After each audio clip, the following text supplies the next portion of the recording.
예레미야 35장 1절에서 11절 말씀을 통해서 레갑 사람들의 순종이라는 제목으로 하나님 말씀 함께 나누겠습니다. 자녀를 키워보신 부모님들은 여러 자녀들 중에 어떤 자녀가 더 이쁩니까? 물으면 자녀들 있는 데서는 다 똑같이 이쁘지요 라고 말하겠지요. 그러나 그 마음 깊은 곳에는 마음이 더 가는 자녀가 있을 것입니다.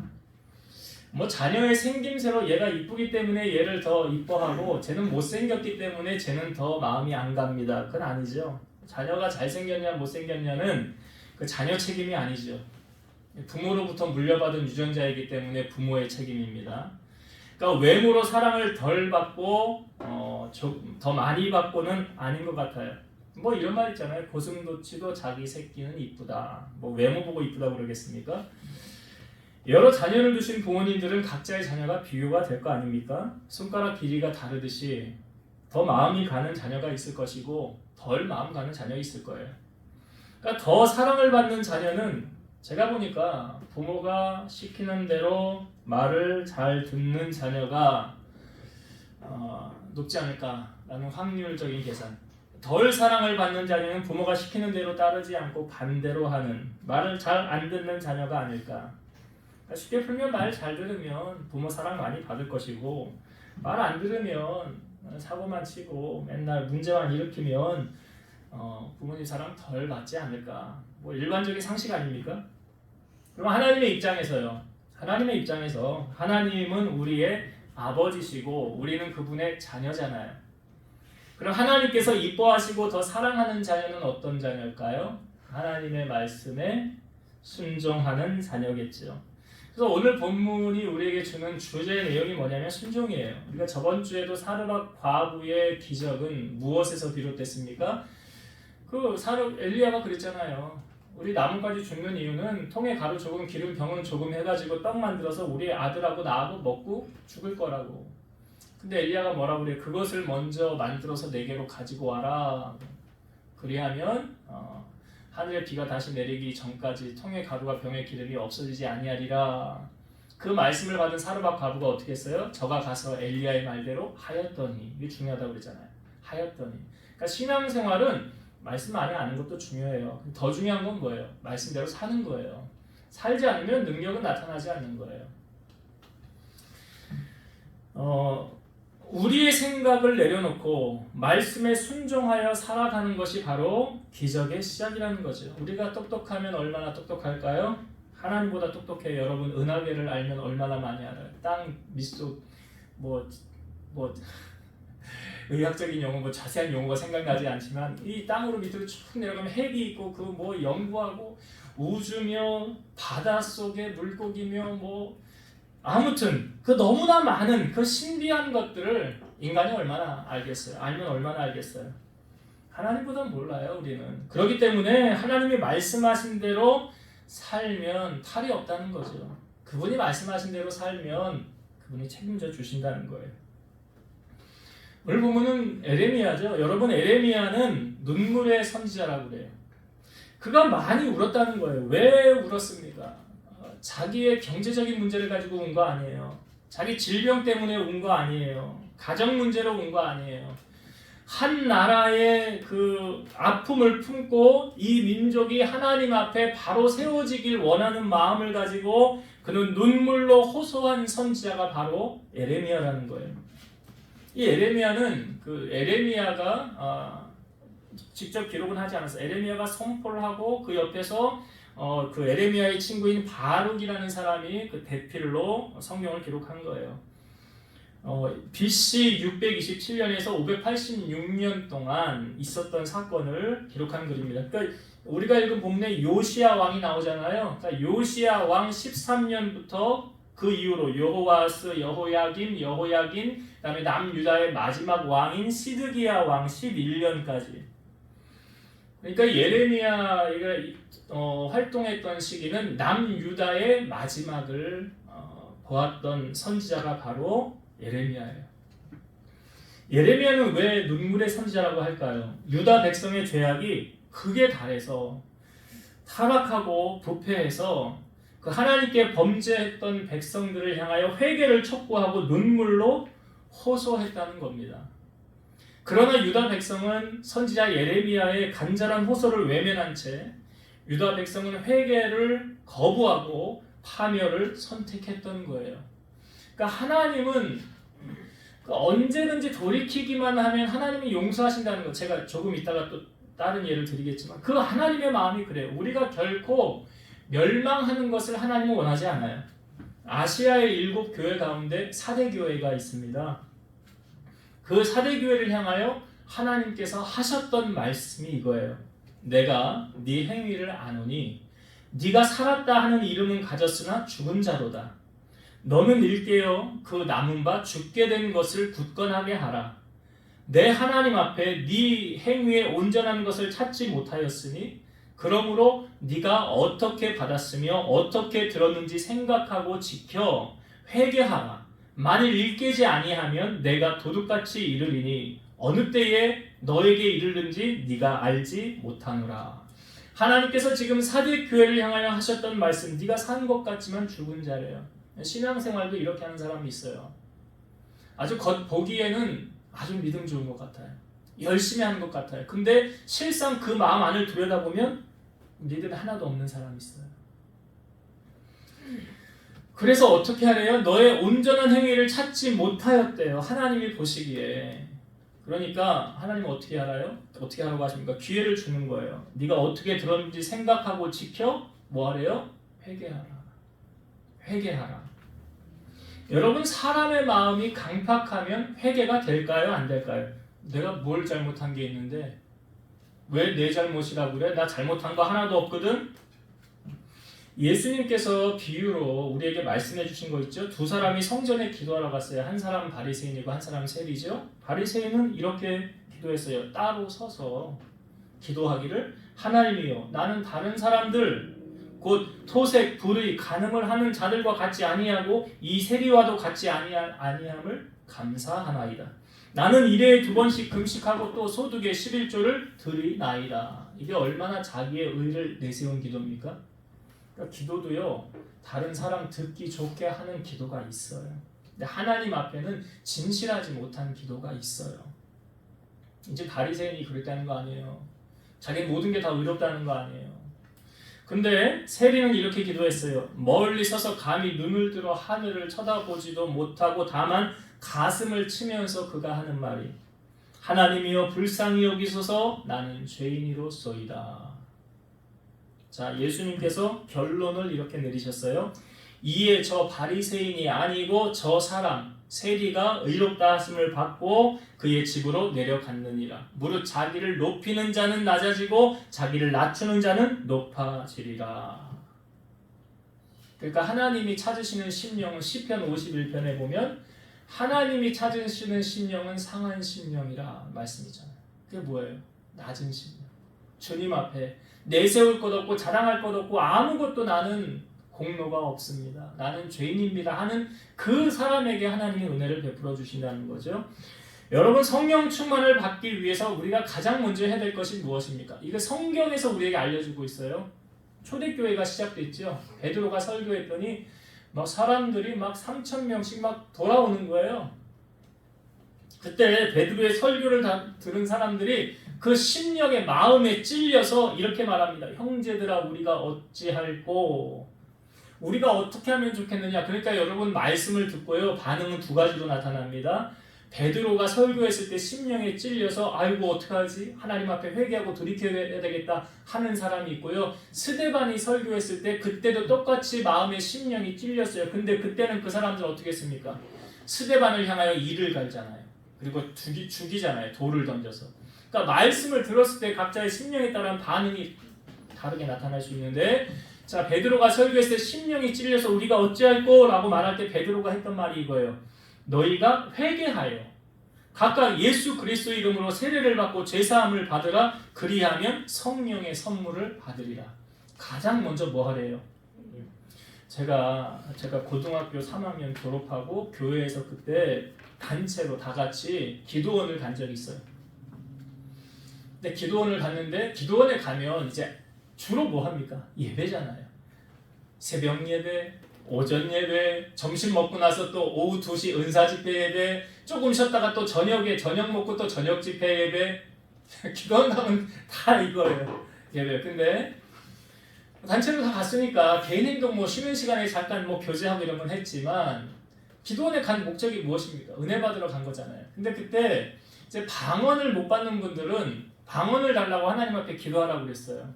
근데 오후 2시에 이제 보면 주로 은사 집회, 그때 원장님들이 은사를 받아서 하나님 앞에 사명 감당하니라고 기도원에서 은사 집회 같은 걸 많이 했잖아요. 그때 저도 은사 집회 참석을 했어요. 그래서 방언을 받기 원하시는 분들은 이제 뭐 앞으로 나오라고 그러더라고요. 앞으로 나오라고.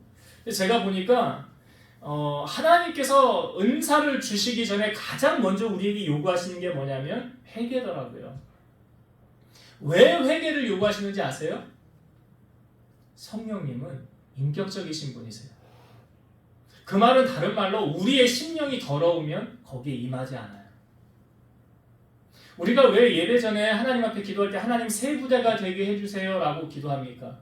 새 부대가 되어졌을 때 거기에 씨앗이 심겨져서 자라는 거 아니에요. 만약에 내 마음이 길가라고 하면 씨앗이 심겨져서 자라요, 못 자라요?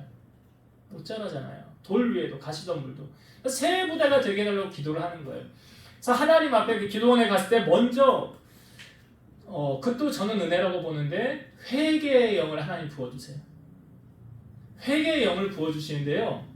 제 경험을 그냥 간단하게 말씀을 드리면 내가 하나님 앞에 범죄했던 것들이 다 생각나게 하시는 거예요. 성령께서. 그래서 회개하게 하시는 거예요. 회개하는데 정말로 진심으로 회개하면 여러분 어떤 현상이 나타납니까? 막 쏟아져요. 콧물이 쏟아지고 눈물이 쏟아져요. 이거 왜 그래요? 이 진짜로 회개하면 그래요. 가짜로 회개하면 눈물 한 방울도 안 나와요. 진짜 회개하면 눈물 콧물이 범벅이 돼요. 제가 지금 한 경험을 말씀드리는 거예요. 눈물 콧물이 범벅이 돼서 기도하는데 하나님 앞에 정말 부끄럽고 죄스럽고 그런 것들이 생각나게 해서 다 하나님 앞에 회개하게 하시는 거예요. 아마 그 전날인가 그렇게 회개가 터졌어요. 그리고 나서 그 다음날 오후에 은사 집회 갔는데 방언 받을 사람 나오래요. 안수를 이렇게 해주면서 기도를 하게 하는데 그때 방언을 받아보신 분들은 아실 거예요. 자, 이 혀가 기도를 하는데 내 마음대로 움직이지 않아요. 뭐 꼬여요.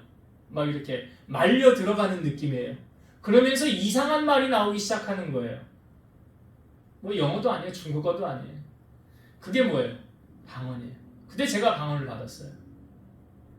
근데 제가 욕심이 있었어요. 하나님 앞에. 어떤 욕심이 있었느냐? 아니 방언은 영으로 기도하는 거잖아요. 근데 영으로 기도하는 것은 내 영이 기도하는 거니까. 근데 이게 무슨 말인지 잘 모르잖아요. 그래서 하나님 앞에 제가 예전에 보니까 성경책 앞에다 기도 제목을 쭉 적었는데 하나님 방언은 받았는데 통역도 하고 통변도 하게 해주세요.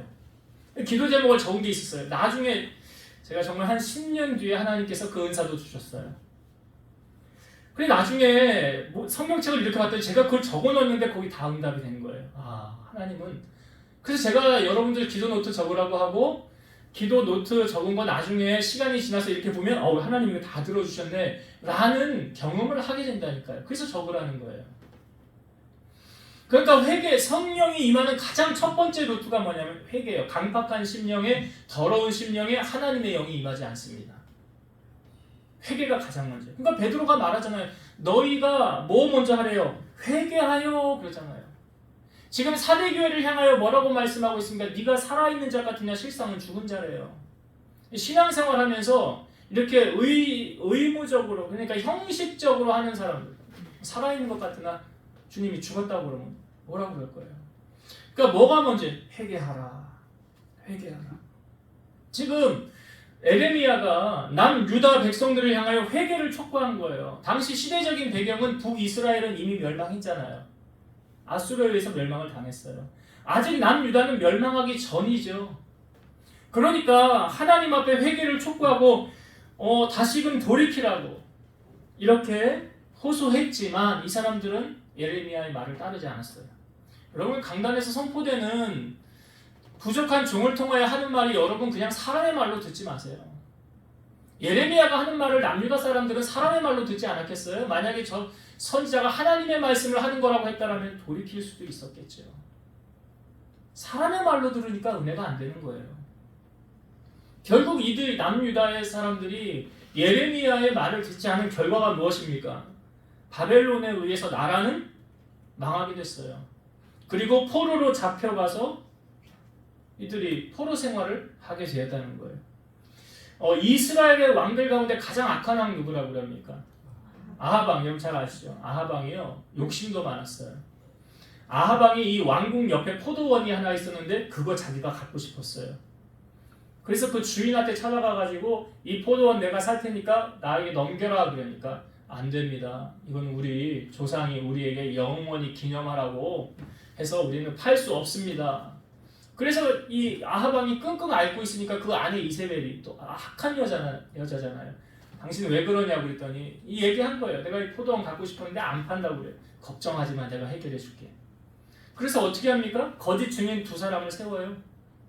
그래서 이 포도원 주인을 처형하게 만들고 난 다음에 그 포도원을 빼앗아 버려요. 그냥 통째로. 근데 이 사실을 하나님 다 보셨잖아요. 하나님 다 보시고 엘리야를 보내가지고 너 어떻게 그럴 수 있느냐? 네가 그랬던 것처럼 하나님이 너희에게도 심판할 것이다 라고 이야기를 합니다. 하나님 심판할 거야. 그래서 이세벨은 뭐 개들의 혀가 너 이제 피를 개들이 핥는다고 그러잖아요. 그 말이 거기서 나온 거 아닙니까? 그때 그 말을 들은 아합 왕이요 어떻게 했느냐? 제가 성경을 한번 읽어볼게요. 이 열왕기상 21장 27에서 29절이에요. 아합이 이 모든 말씀을 들을 때에 그의 옷을 찢고 붉은 배로 몸을 동이고 금식하고 붉은 배에 누우며 또 풀이 죽어 다니더라. 여호와의 말씀이 디셉 사람 엘리야에게 임하여 이르시되 아합이 내 앞에서 겸비함을 네가 보느냐? 그가 내 앞에서 겸비함으로 내가 재앙을 저의 시대에는 내리지 아니하고 그 아들의 시대에야 그의 집에 재앙을 내리리라 하셨더라. 지금 이 가장 악한 왕이라고 한 아합 왕이 어떻게 했다고요? 하나님 앞에 겸비했대잖아요. 하나님 앞에. 그 악한 왕도 이렇게 돌이키니까 하나님 마음이 움직여요, 안 움직여요? 움직이잖아요. 움직여요. 우리는 이 아합 왕이 그렇게 악한 왕이라는 걸 알아요. 그럼에도 불구하고 하나님 앞에 돌이키니까 하나님이 에이 난 용서 못한다 라고 말씀하시는 하나님이 아니더라는 거예요. 하나님이 엘리야에게 말씀하셔서 하신 말씀이에요. 이 아합 왕도 이렇게 회개하니까 하나님이 기회를 주셨는데 그럼에도 불구하고 남유다는 하나님 앞에 회개하지 않음으로 말미암아 멸망을 당한 거예요. 근데 여러분 하나님 심판하실 때 의인과 악인을 함께 심판하십니까? 그렇지 않죠. 아브라함이 부지 중에 여호와 하나님 대접했어요. 사람의 모양으로 오셨을 때 세 사람이 자기 장막 앞에 왔을 때 그 대접했잖아요. 물 씻어다가 발 닦아주고 하인에게 음식 만들라고 해서 극진하게 대접을 하고 난 다음에 그 다음에 아브라함이 어떤 약속을 받습니까? 네가 1년 뒤에 아들을 안으리라. 사라가 그 뒤에서 듣지요. 장막문에서 듣고 웃잖아요. 그러니까 뭐라고 해 하나님이 아니 사라가 내가 폐병인데 나이도 많은데 무슨 아이를 할 수 있어? 그때 여호와 하나님 뭐라고 그래요? 여호와께 능하지 못한 일이 있겠느냐? 기한이 이를 때에 내가 너에게 이르리니 아들이 있으리라. 그리고 난 다음에 하나님이 하신 말씀이 뭐냐? 두 사람은 소돔으로 가고 소돔 성에 대한 죄악이 극에 달하여서 내가 그 소돔 성을 확인하고 심판하려고 하노라. 그러니까 아브라함이 그때 누구 생각이 난 거예요? 조카 롯 생각이 난 거예요. 우리 조카 거기 가 있는데.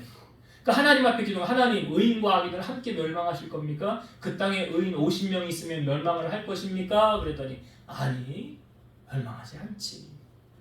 내가 어떻게 의인을 악인과 함께 멸망시키겠니? 근데 50명 안 된다. 그러면 45명은요? 45명도 안 돼. 그럼 30명은요? 20명은요? 제가 마지막으로 물을게요. 의인 10명이 있으면 그 땅 멸망할 겁니까? 우리 교회 교인 몇 명이에요 지금? 10명은 넘잖아.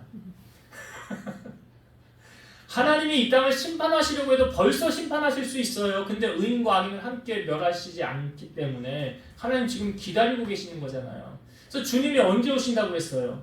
땅끝까지 복음이 다 증거되어지면 그때 오신다고 했어요. 구름 타고 오시는 거예요. 그때 오시면서 우리 이름 부르지 않겠어요? 그럼 우리가 주님 앞으로 공중 앞으로 같이 올라가서 주님을 찬송하고 새 하늘과 새 땅에서 사는 거 아니에요? 이게 동화 같은 이야기가 성경에 다 있는 이야기잖아요.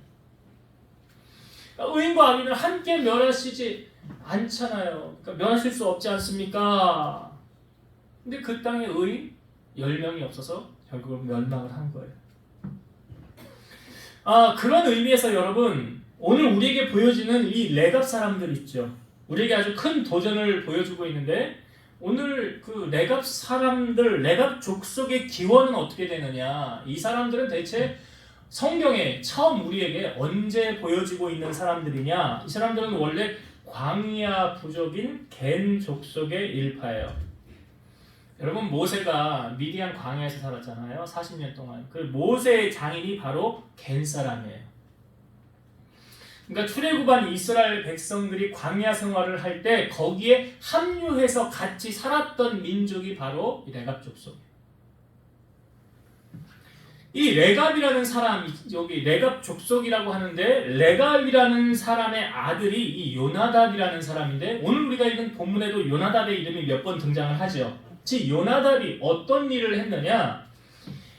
이 아합의 정권을 정복시키고 바알 우상을 척결하는데 앞장섰던 예후 왕을 도운 사람이 요나답이에요. 그러니까 왕 옆에서 같이 보좌하고 나라를 세워갔던 사람이 바로 요나답인데, 그 요나답이 그의 후손에게 유언처럼 남긴 말이 무엇이냐? 자, 오늘 우리가 읽은 본문의 6절과 7절을 다시 보겠습니다.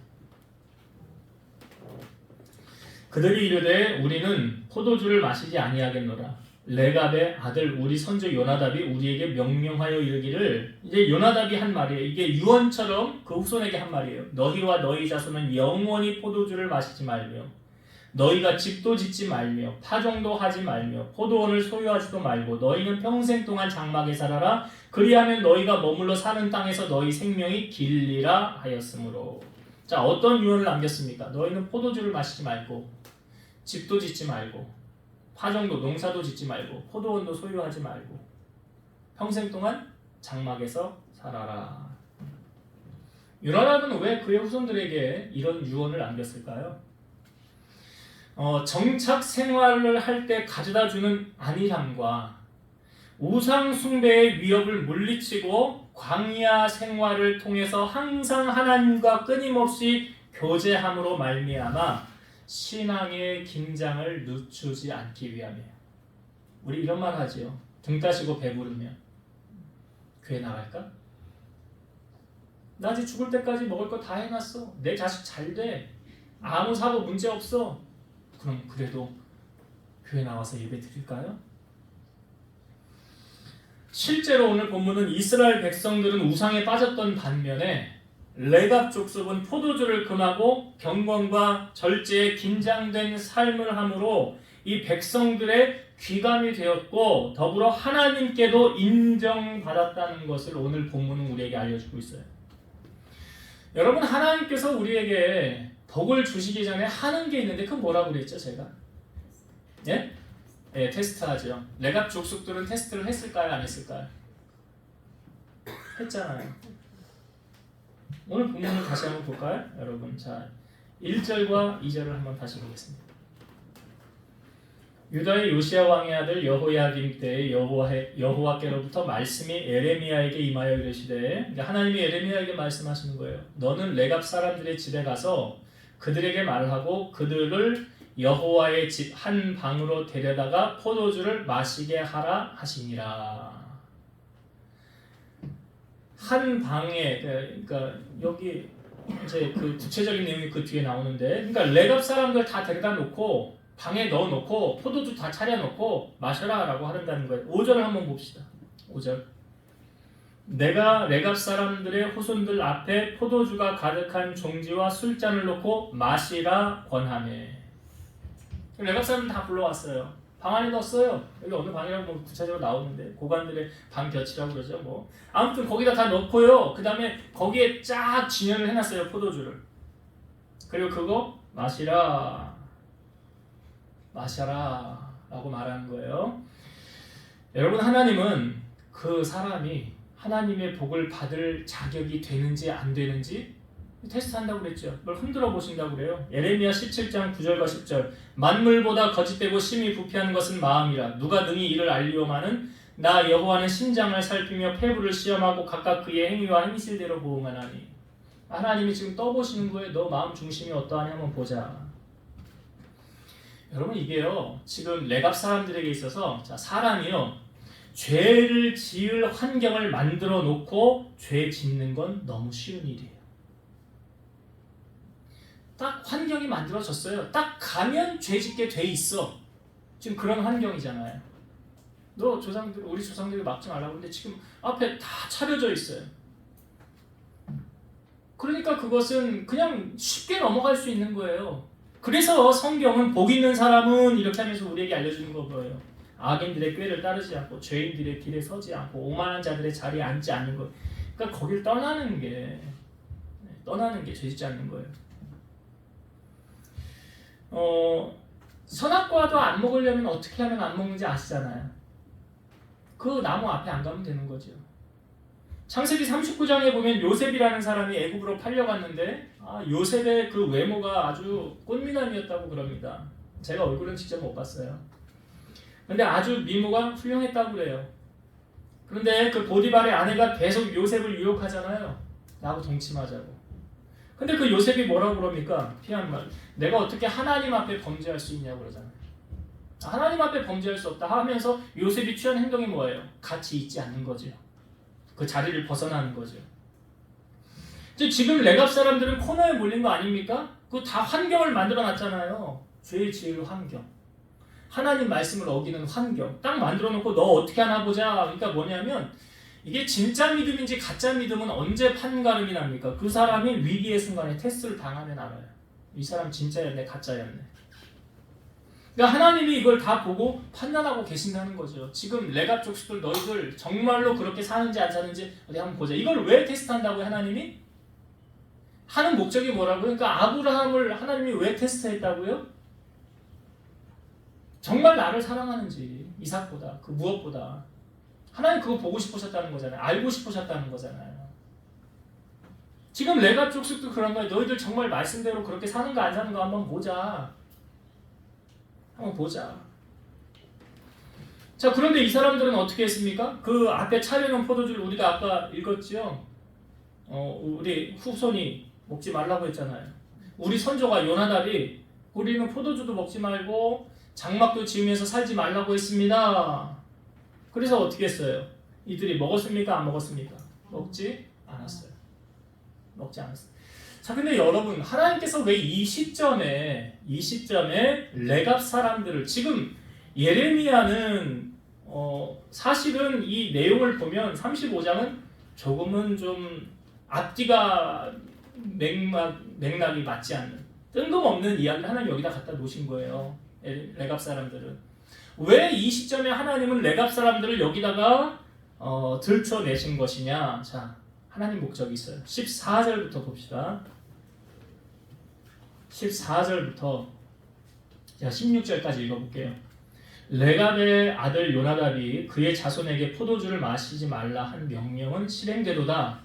그들은 그 선주의 명령을 순종하여 오늘까지 마시지 아니하거늘 내가 너희에게 말하고 끊임없이 말하여도 너희는 내게 순종하지 아니하도다.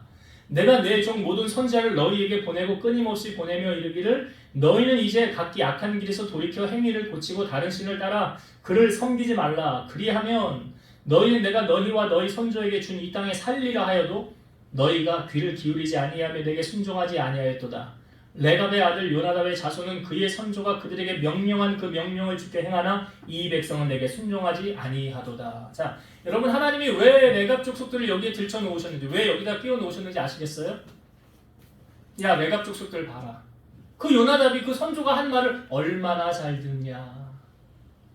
그들은 그 말에 얼마나 순종을 잘하느냐. 그런데 너희는 내가 선지자들을 너희에게 보내고 돌이키라고 말하고 경고하고 훈계하고 말해도 너희는 들었냐 안 들었느냐. 들었대요 안 들었대요? 안 들었대요. 안 들었대요. 그러니까 지금 비교를 시키는 거야 하나님이.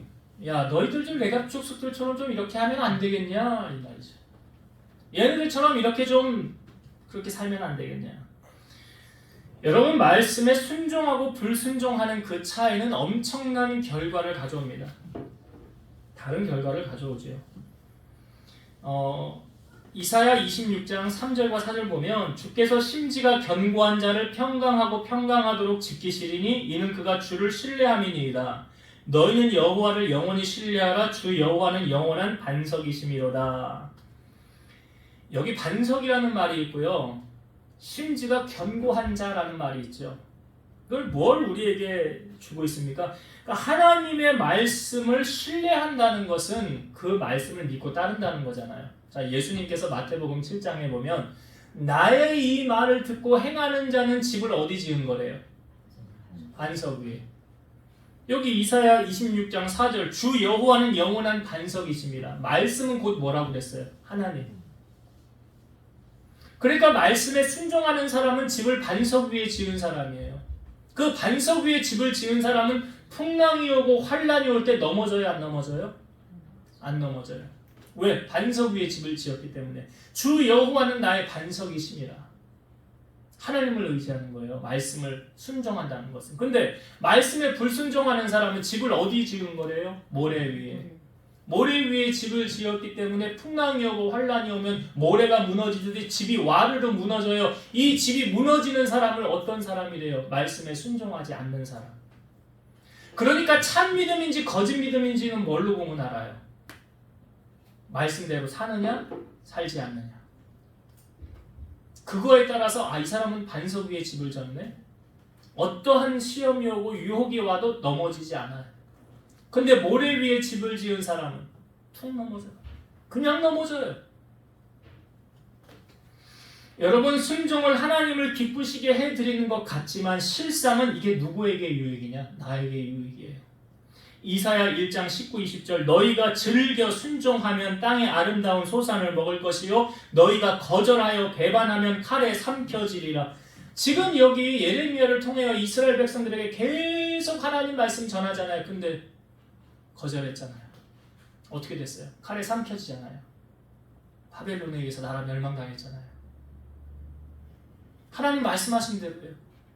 그러나 즐겨 순종하면 여러분 지금 비유적으로 반비례적으로 레갑 족속하고 유다를 비교해서 우리에게 보여주고 있는데 이 레갑 족속들의 이 결론의 말씀이 오늘 이 말씀 봅시다. 18절과 19절 하나님이 이렇게 딱 말씀하셨어요. 18, 19절 예레미야가 레갑 사람의 가문에게 이르되 만군의 여호와 이스라엘의 하나님께서 이와 같이 말씀하시기를 너희가 너희 손자 요나답의 명령을 순종하여 그의 모든 규율을 지키며 그가 너에게 명령한 것을 행하였도다. 그러므로 만군의 여호와 이스라엘의 하나님께서 이와 같이 말씀하시니라 레갑의 아들 요나답에게서 내 앞에 설 사람이 영원히 끊어지지 아니하리라 하시니라. 하나님의 축복이 선포됐어요. 레갑의 아들 요나답에게서 내 앞에 설 사람이 영원히 끊어지지 아니하리라. 얼마나 큰 축복이에요. 하나님이 기억하고 너 우선 내가 책임지겠다는 거 아니에요? 너 내가 평생 책임져 줄게. 내가 네 손 잡고 이끌어 줄게. 걱정하지 마. 염려하지 마. 이 하나님의 축복이 무엇에서 비롯되는 거예요? 말씀의 순종이잖아요. 너희가 즐겨 순종하면 땅의 아름다운 소산을 먹을 것이다. 심지가 견고한 자는 평강하고 평강하도록 지키신다. 말씀하고 있습니다. 이제 말씀을 정리하고 마치겠습니다. 여러분 예레미야 35장에 레갑 사람들을 하나님이 우리에게 보여주시는 이유는 레갑 사람들과 남유다 사람들을 비교하기 위함인데 이 레갑 사람들은 어떻게 했어요? 자기 선조가 말했던 그 유언을 하나님 말씀처럼 믿고 따랐어요. 포도주를 마시지 말라. 장막에 걸어. 이건 왜 그렇게 하라고 했습니까? 너희가 안주하지 말고 하나님과 늘 교통하며 교제하며 너의 도움을 세상의 권력이나 사람에게 의지하지 말고 하나님만 의지하라는 거예요. 파종도 하지 말고 농사도 짓지 말고 집도 짓지 말라는 것은 너는 하늘을 우러러 하나님을 바라보라는 거예요. 사람 의지하지 말고 그 하나님만을 믿고 의지하며 살아가라 라고 말하는 거예요. 그렇게 그들은 그 조상들의 말이 하나님 말씀처럼 받고 믿고 따랐어요. 그렇게 행하였어요. 이 테스트했자고 했잖아요. 그 마지막 순간까지. 이게 마치 어떻게 보면 아브라함이 이삭을 마지막으로 테스트했던 것처럼 레갑 족속들에게 마지막으로 테스트를 하나님이 하셨던 것 같아요. 우리의 삶에도 하나님이 떠보신다고 그랬잖아요. 테스트 하신다고 그랬잖아요. 여러분들이 그런 상황에서 어떻게 하는가 하나님이 다 보고 계신다고요. 내가 그냥 쑥 넘어지면 그 모래 위에 집 짓는 거예요. 그러나 내가 하나님 말씀을 지켜 따라 행하면 반석 위에 집을 짓는 사람이에요. 근데 그 결과는 상당히 다른 거예요. 순종을 하느냐 순종하지 않느냐에 따라 집을 어디에 짓느냐고 달라지는 거예요. 노아는 하나님이 주신 말씀에 순종함으로 산꼭대기 위에다 방주를 졌잖아요. 그래서 순종에서 비롯된 거예요. 그러나 요나는 니느웨로 가라는 하나님의 말씀에 불순종해서 니느웨로 가지 않고 다시스로 가려고 하다가 어떻게 됐어요? 풍랑을 만났잖아요. 어떻게 됐어요? 배에 있는 사람들 있는 거 다 잃었잖아요. 물적 손해 난 거예요. 많은 손해를 겪은 거예요.